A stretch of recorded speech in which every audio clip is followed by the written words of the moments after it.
First American Financial Corporation, MERS, and of course, MISMO. Few people have influenced as many corners of this industry with the consistency, credibility, and trust that Kurt earned over decades. He was a connector, a mentor, and a steady hand, someone who believed deeply in collaboration, sound policy, and leaving things better than he found them. And while his professional legacy is extraordinary, what people remember most is his kindness, integrity, and unwavering commitment to faith and family. Kurt was one of MISMO's most loyal champions, and the MISMO we know today would not exist without his leadership and belief in standards done the right way. He will be deeply missed, and we honor his legacy by continuing the work he cared so deeply about. All of our thoughts are with his wife, Nancy, his children, and his grandchildren. Lost a legend, guys. Yes, we did. So I know Kurt, he would say, all right, get on with it, guys. There's a lot to talk about, because we have a lot to talk about. You know, we have a new member of the Friday Funhouse. Coby, welcome to the Last Word. Thank you. Appreciate it. Great to have you with us. Love the Friday Funhouse moniker. Yeah, it's just it's what we do. It's what we do. We're going to be on our best behavior today since it's your first day. I would prefer your worst behavior, honestly. Yeah. I mean, we have every intention at the onset, and then it just goes where it goes. And this is, you know, it wouldn't be the last word without KP on a plane. It's now feels normal. Now it feels normal. How's my audio? Perfect, man. Yeah, you know, I had a chance to meet Kurt a few years ago at the Midwinter Chairman's event, which is a great event. It's an NBA event. He's a hell of a skier, incredible guy. Always hosted a separate party. And then most recently at the Chairman's Conference in the summer, he was there, and obviously wasn't doing well, and a lot of people were pretty teary-eyed, if you remember that, Christy. You know, he and his wife had to leave early right before the auction started, and he got a lot of love. So great man. My mother-in-law passed about 4.5 years ago of pancreatic cancer, and it's a tough one. So thoughts and prayers to his family, and he'll be missed. So there is a lot to talk about. As always, we're, you know, third week of January already kind of coming to an end, which is just crazy to think about. You know, this week there was a lot of there's been a lot of conversation across the industry around credit reporting, kind of the credit report infrastructure, and I thought it would be important for us to continue the conversation. And Coby and I were talking about it when we got on. You know, this is all about a conversation. Our industry gets better when we're having conversations, and sometimes they could be heated to a degree, but you don't get to a place of improvement without, you know, having the tough conversations. And there's been some leaders this week that have been having those tough conversations. And so I just took a moment just to kind of create, kind of set the stage for the conversation here. And I just did a quick comparison of two perspectives on the credit report infrastructure, if you will. And so I've got the perspective of the Mortgage Bankers Association, and then the perspective of the CHLA. I'm going to start by saying I'm not going to go into like all of the detail that each organization put together, because they each have some very smart people that, know a whole lot more about this than I do. I just thought I'd surface up kind of at a high level what the compare and contrast is, and then we can just kind of talk it through. So the first thing I would say is that both, MBA and CHLA, as well as other, groups, agree that, the cost for credit in a mortgage transaction is too high, and for that matter, the cost to originate and manufacture a mortgage is too high. Credit's one part of the bigger problem that we still have to solve from an industry perspective. So there is agreement on that. That's a good start. What MBA is advocating through their proposal is an optional single file credit report framework for certain borrowers, right? So borrowers at a score of greater than X, and then arguing that the current tri-merge requirements limits competition, drives unnecessary costs, and delivers diminishing returns relative to what lenders and investors actually use in the underwriting and pricing practice. CHLA, on the other hand, has raised concerns about implementation risk of that single file framework, including borrower shopping friction, coordination across other products, right, outside of Fannie Freddie, so FHA, VA, USDA, potential impacts to MSR pricing, mortgage insurance behavior as a result, and whether a single bureau could miss data that appears elsewhere, particularly for those underserved or lower score borrowers. MBA responded to CHLA in a blog that's posted on the MBA.org website. You can go check that out. Their response focused on data analysis, business rule guardrails, and the fact that the proposal is an option, not a mandate, with the view that greater competition among the bureaus could improve quality, innovation, and pricing over time. So I'm going to stop at that because there's a lot there, and we're only allocated 30 minutes on this network. But I just want to kind of stop and maybe Christy, start with you and just kind of get your reaction, not so much to what I read, but just kind of what you're taking in on this topic. So let's just start with that both of those stances can be right? The MBA can be right around the fact that it will increase competition, that it'll hopefully produce some innovative different things. And CHLA can be right that we've got some issues that we haven't addressed, that if we go forward with this, we've got to think about what happens with fair lending, what happens with other things. Now, having been involved in lending outside of mortgage, you often don't use more than just a single bureau, and the world did not end, right? There are things that are in place. The mortgage infrastructure, though, is really built around that tri-merge, at least today. And we've talked about this before, that in the past, we didn't use a tri-merge. We didn't use scores.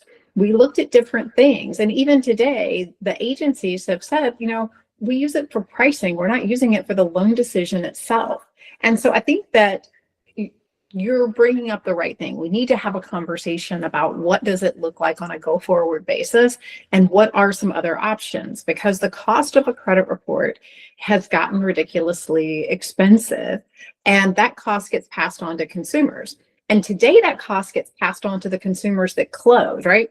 Many models have a much lower cost to pull the initial and a much higher cost on a closed loan basis, which is what gets passed on to the borrower who actually closes. So those borrowers who aren't closing, aren't picking up their fair share. Yeah. And for those that have been in the business a while, you may remember when we used to charge borrowers up front for credit reports. That has, at some point, that went away. It was a competitive advantage to get more borrowers to apply with you. But when that was the case, like when that first started, pull-through rates were north of 80%, sometimes north of 90%. And so it was a risk that you could take. Today, when pull-through rates are 20, 30, at a high end, because you have so many borrowers shopping, it's a much higher cost. So do we need to consider a model that says we need to start charging borrowers up front to create some kind of a commitment to the process, because that will reduce the cost overall? I love that. Real quick, just while you mentioned that, I was in a lender shop not too far from where I live, smaller lender, and they coach and incent their loan officers based on the number of credit pulls, the earliest possible. And it's like, no wonder we've gotten to ourselves as an industry where we've gotten to is we're pulling credit like we're turning on the water faucet. Well, in some ways it's necessary. You think about what you need to do in order to determine if a loan is viable. And a big part of that is understanding what the credit picture looks like. But is that a cost? My question really is, who should bear that cost? Right. Is that a borrower cost, particularly if they want to go from lender to lender and get different quotes and do different things? That would be an unpopular opinion as a loan officer, by the way. For it to be a borrower cost? Yeah, for it to be a cost, you have to have the borrower pay up front. Well, I Yeah, think because it puts friction on the loan officer. Yeah, well, I think we need to go back to what the origins of this are in the 90s, when we started to determine that, we need this credit scoring system and we need to own the credit report because of the potential for fraud on the borrower side if they owned it. I think we're past all of that. And that leads us into the discussion about the data and about the quality of the data and about the pressure we should be putting on the bureaus to improve their data. And all of that has to do with who owns the credit report. Why doesn't the borrower own it? Wouldn't that drive down costs if they wanted to shop from lender to lender?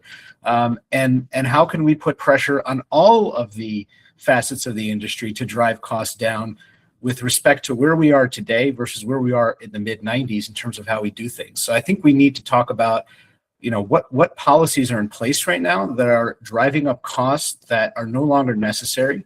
And that's why I think this conversation has sparked so much interest, because it does speak to so many other things that impact us and impact the borrower journey. Okay, I'm ready. My perspective is as a shareholder of a lender, and this is about the cost of credit is out of control. It is a monopoly or an oligopoly. And so what is the solution today with the framework and the policies today to save money? Now, if anyone, I hate social media. I dropped off of Facebook largely after the first Trump election, 2016, and I'm starting to see a lot of those kinds of things that made me want to leave social media today on LinkedIn. So let's zoom out, and I get it. Like, it's a healthy discussion, but what I see is no one kind of correcting the course, and I see a lot of people picking the fly shit out of the pepper. Okay, there is no solution to fight the bureaus and FICO for what has gotten out of balance. Okay, people are charging over $400 for a credit report on a funding, or more, or you're paying a lot more for every pull. And 82% of every credit pull goes to nothing. 18% is the industry average pull through.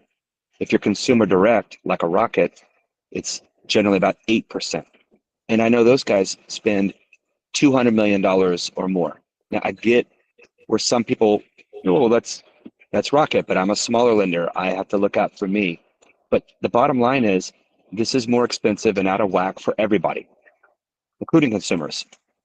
And so in the current framework, the only real solution is to give an option for a single merge, a single in file. Okay.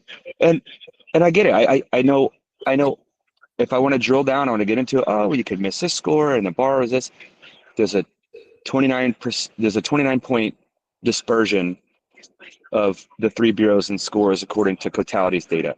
According to the report at MBA, it's 12 points between the three.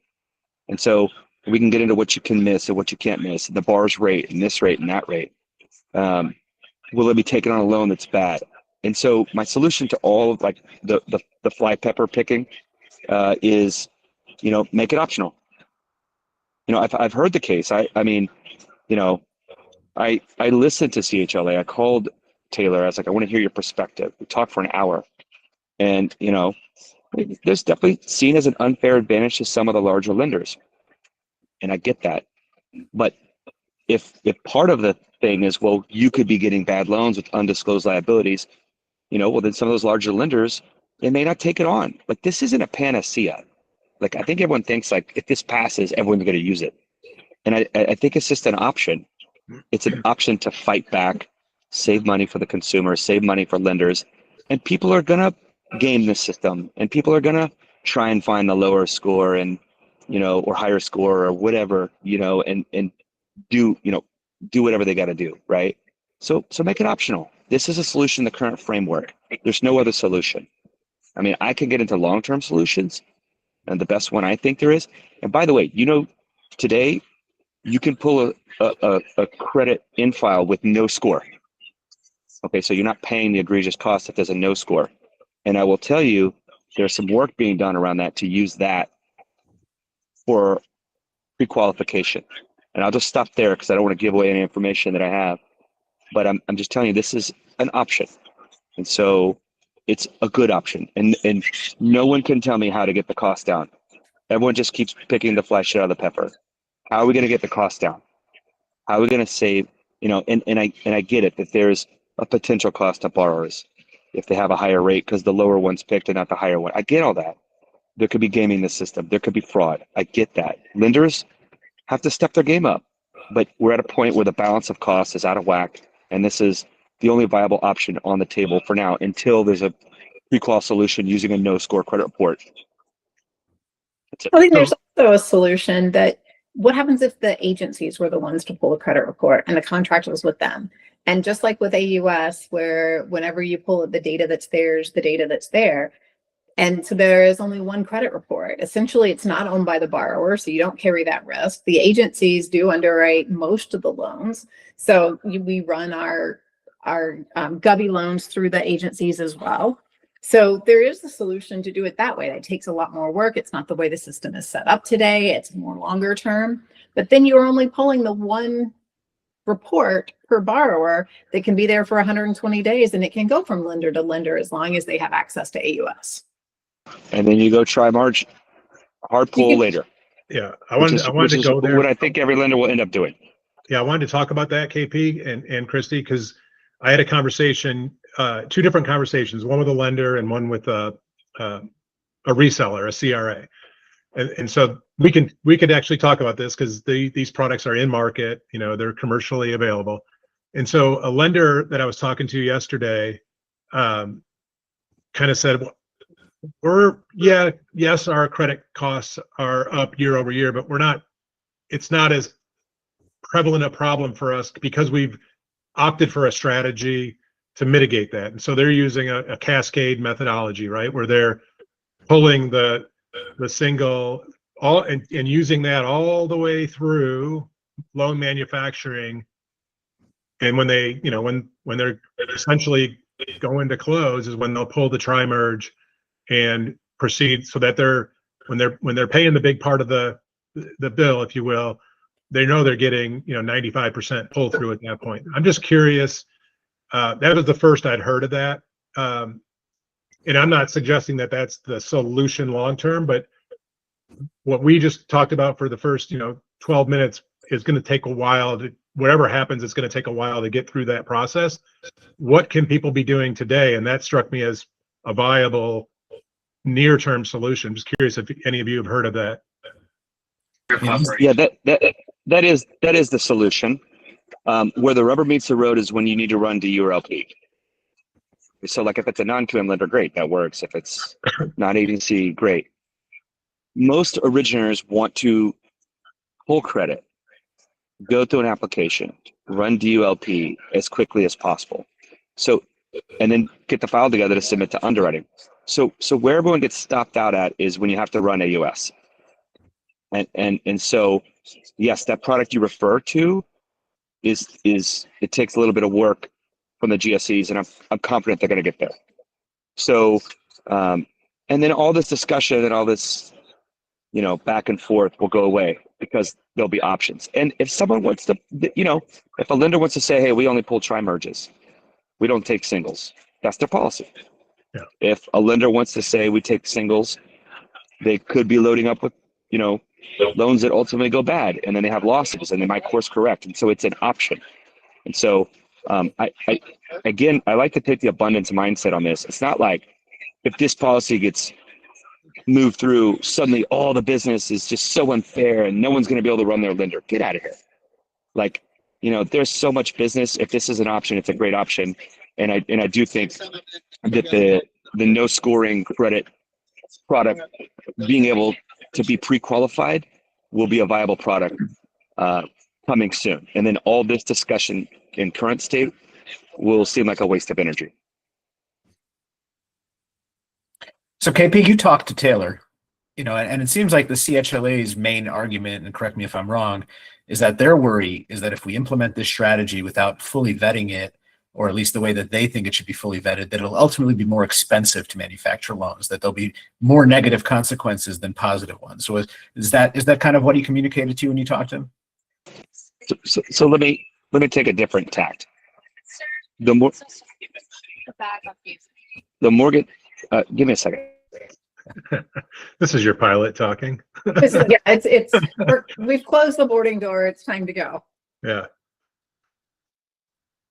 Somebody needs to, we are recording this. This will be perfect. KP's about to get. Sorry about it. No, we're good. So, I had to put my bag up. So the Mortgage Banker Association is the premier lobbying group in our industry, full stop. So it's a very well thought out when they do something. Okay, that's not to delegitimize any other organization. I'm a member of CHLA. I am on the board of Broker Action Coalition.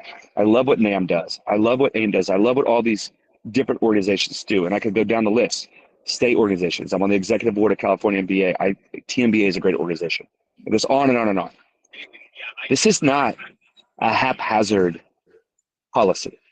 Agreed. And to get the FHFA to buy in, the GSEs to buy in, to reconfigure all of our systems.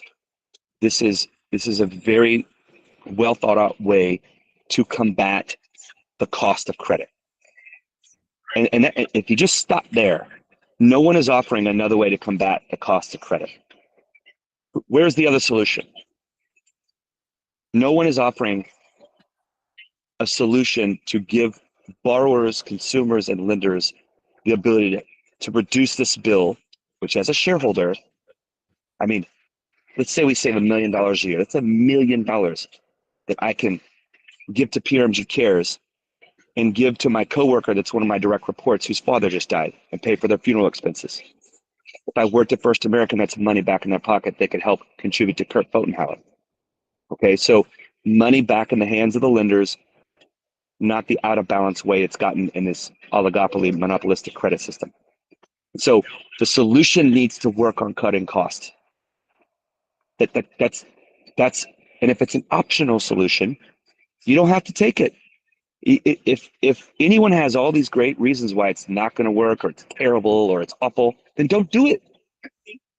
Don't do it. Every lender has the right to run their own business and manage their own risk. Ladies and gentlemen, good afternoon. Well, I don't necessarily think that that's true, because it's going to be, if the FHFA puts it out there, do you get the adoption? There are plenty of lenders that don't sell direct to the agencies. They're selling to aggregators. And so not everyone will have a choice. And that is okay, right? The market will end up choosing, because if one aggregator offers it and another one doesn't, then they'll lose business or they won't lose business. People will be able to make choices. And so the constructive part for us is having this conversation and putting it out there for everybody to kind of think about for themselves. And then I think the next constructive piece is, hey guys, there are so many issues like this that come up. And KP brought up the fact that we need advocacy. If you haven't yet registered for your opportunity to go and be part of advocacy, you need to do that now. Like, show up at MBA, show up at the other organizations with their advocacy days, talk to your legislatures at the state level. There are many, many things that impact the cost of origination and the cost of a mortgage. This is one of them. It's very high profile, but there are so many others. And our industry is going to continue to need to have these conversations in a very civil, very data-driven, very thoughtful way so that we can improve. And so that's my plug to go join the advocacy teams. I saw this amazing piece of art earlier in the week, and it read, "Progress doesn't come from watching the work happen. It comes from being part of it." Does that sound familiar, Christy? It does. I'm pretty sure that quote's attributed to you, my friend. Yeah, but God. you brought it to life in a very eloquent way in your pencil. I'll just make one last statement and then give Coby the last word if we want to move on to any other topics. Yeah. I'm telling you, the no score pre-qual option is going to put all this conversation to rest. So this is, again, I think it's a lot of wasted energy on the back and forth. It's okay to disagree with the position. It's okay to bring up other points. I'm not saying that. And that's okay. Like, everyone has their own business to run, and there will be options. And that's my point. I think, Christy, you've made my point kind of in a different way. Not every aggregator is going to have the same policy. Yeah. So, but when this no score credit option becomes a pre-call thing in the AUS, all this goes away and it doesn't really matter. So I'll just stop there. Coby, you want to say anything? Yeah, I've been a part of the conversation that's been going on for, the last few weeks. And all I can say is that I think we need to have more of these kind of robust conversations around more elements that are affecting the cost of manufacturing alone. And we're going to see solutions come out of it, like KP just talked about, where there's a no score option. We're going to find ideas that we can all agree on or at least settle on, and that will move the ball forward for us as an industry. So I think it's super important we have these conversations. And to Christy's point about doing so from an advocacy standpoint, to KP's point, to doing so in a more civilized manner. I think all of these things super important for our industry, and I'm glad to be a part of it and see it. Love it. Well, welcome to the Friday Funhouse, Coby. Yeah, welcome. So I saw the question. We apparently we need to have football picks for yeah. the end. Yeah, well, my team didn't even make it to this part of the playoffs, and neither did KP. So I don't know that we were qualified to make a pick. Yeah, man. So the Bears got taken down last. That was a tough one. I thought we had that. Well, Pats have a cakewalk, obviously, with Bo Nix being out. So that's a bummer. Man, Seattle's tough to beat at home. They look pretty good, but they lost their running back Charbonnet. So I'm gonna just be contrarian and go Rams Pats, and then I think Rams gets it done. I'm a Matt Stafford fan, and even though people think he abandoned Detroit, I think he stuck it out here as long as he could. Longer than Barry Sanders. Yeah, exactly. So I'm rooting for Matt Stafford. Yeah, Seahawks look like they're head and shoulders above everyone else. They're the elite team. I see them running the board at this point. I was gonna say I got to see Seahawks play. My donation at NBA Chairman's for the auction for our friends to pay others' mortgages. I got to go see the Seahawks and the Falcons play. So I'm going to stick it out for the Seahawks. What if we had a Seahawks Patriots Super Bowl and a 4th and 1 from the 1 yard line with the Seahawks winning? Wouldn't that be sweet? Well, they don't have Charbonnet, so they're gonna have to give it to Kenneth Walker III, right? Yeah. So my guy's better than Charbonnet anyway. I don't know if he can carry the whole game. We'll see. AW3 is the real deal. Luckily, these games are all being played on the western side of the United States because there's just absolute disastrous weather heading everywhere else. Yeah, we're about to fly over that. It's actually a beautiful day here in Fort Lauderdale, South Florida. The calm before. Yeah. Well, just fly high over Texas. There you go. Well, we're flying right over it. Yeah. No. Hey, by the way, inflation pretty tame. Fed meeting next week.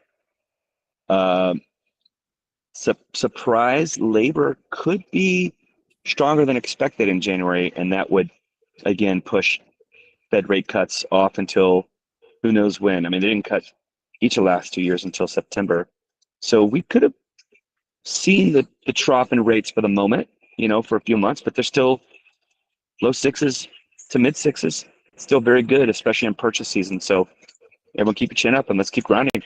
Love that. KP, safe travels. Hopefully see all you guys at IMB in a few weeks, as well as our great audience. And with that, we're going to exit and get on with our day. Great being here with you guys. Coby, again, welcome. We'll be back next Friday for the last word. See y'all.